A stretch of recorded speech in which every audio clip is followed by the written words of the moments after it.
بسم اللہ الرحمن الرحیم۔ میرے محترم بھائیوں اور دوستوں، فرزدق عرب کے مشہور شاعر تھے۔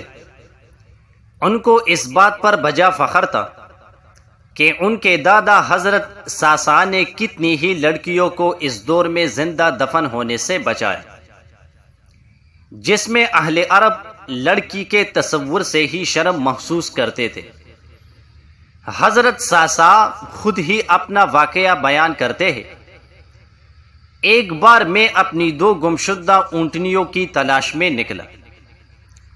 دور ایک آگ نظر آئی، کبھی اس کے شعلے بھڑک اٹھتے اور کبھی بجھ جاتے۔ میں نے سوچا چل کر دیکھنا چاہیے، ممکن ہے کہ کسی مصیبت زدہ نے جلا رکھی ہو اور میں اس کے کام آ سکا تو ضرور اس کی مصیبت دور کرنے کی کوشش کروں گا۔ چنانچہ میں نے اونٹ تیز کیا اور تھوڑی ہی دیر میں بنی انمار کے محلے میں پہنچ گیا۔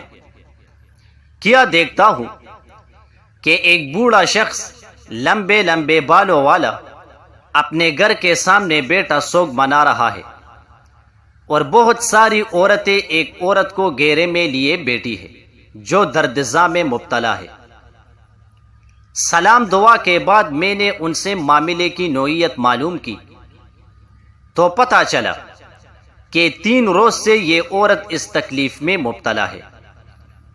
بڑے میاں سے یہ گفتگو ہو رہی تھی کہ عورتوں کی آواز آئی، بچہ پیدا ہو گیا، بوڑھا چلا آیا، اگر لڑکا ہے تو خیر اور اگر لڑکی ہے تو میں اس کی آواز سننا نہیں چاہتا، میں اسی دم اسے مار ڈالوں گا۔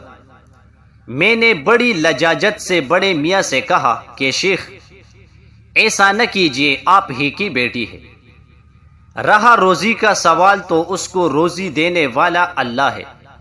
بوڑھا پھر گر جا، نہیں میں اس کو زندہ نہیں چھوڑ سکتا، میں اسے قتل کر کے ہی دم لوں گا۔ میں نے نرمی سے پھر اصرار کیا تو اس نے ذرا تیول بدل کر کہا کہ اگر تم ایسے ہی رحم دل ہو تو اس کی قیمت دو اور لے جا کر پال لو۔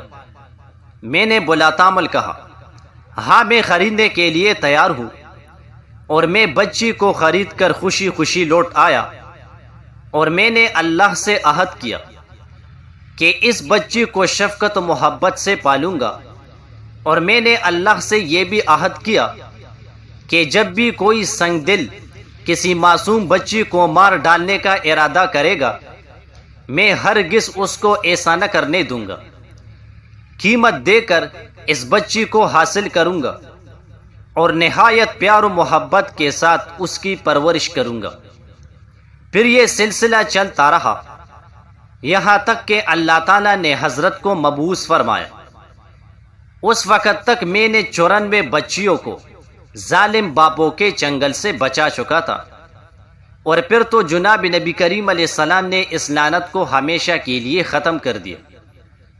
اسلام نے قتل اولاد کی تمام ظالمانہ رسموں سے اپنے معاشرے کو پاک کیا، اور اللہ کے پیارے بندوں کی پہچان یہ بتائی کہ وہ اولاد کے لیے یہ دعا کرتے رہتے ہیں کہ پروردگار ان کو ہماری آنکھوں کی ٹھنڈک بنا دے۔ اور رحمان کے بندے وہ ہیں جو کہتے ہیں، ہمارے رب ہمارے جوڑوں کو اور ہماری اولاد کو ہمارے لیے آنکھوں کی ٹھنڈک بنا دے۔ جزاک اللہ۔